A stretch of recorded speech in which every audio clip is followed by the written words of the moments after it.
রিশাদ হোসাইন এই মুহূর্তে বাংলাদেশের প্রতিনিধি হিসাবে পিএসএলে 3টা উইকেট পেয়েছেন তার প্রথম ম্যাচে, মাতাচ্ছেন, বেশ ভালো বোলিং পারফরমেন্স করেছেন, আমাদের দেশের মানটা তিনি অক্ষুণ্ণ রেখেছেন সেই জায়গাটাতে।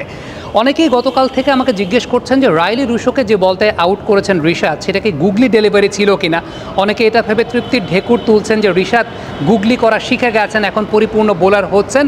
হ্যাঁ, রিশাদ পরিপূর্ণ বোলার হচ্ছেন, তবে যে বলটায় রিশাদ আউট করেছেন রাইলি রুশোকে সেটা আসলে গুগলি ডেলিভারি ছিল না, সেটা রিশাদের টপ স্পিন ডেলিভারি ছিল। এবং টপ স্পিন ডেলিভারি রিশাদ খুব ভালো করতে পারেন, এটা তিনি আগেও করে দেখিয়েছেন। এবং টপ স্পিনে যারা লেগ স্পিনার আছেন ওয়ার্ল্ডে ফ্রন্ট লাইনের লেগ স্পিনার, তাদের মধ্যে সবচাইতে ভালো টপ স্পিনটা রিশাদ হোসাইনি করেন।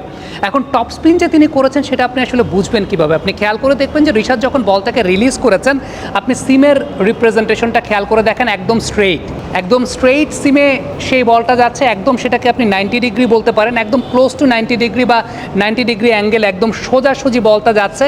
এবং সেই বলটা যখন পিচ করেছে, পিচ করার পর কিন্তু সেটা আসলে গুগলি টার্ন করে নাই, সেটা স্ট্রেইট গেছে। যে অ্যাঙ্গেল থেকে রিশাদ বলটাকে রিলিজ করেছেন সেই অ্যাঙ্গেল থেকে বলটা আসলে স্ট্রেইট গেছে এবং এটা টপ স্পিনই হয়েছে।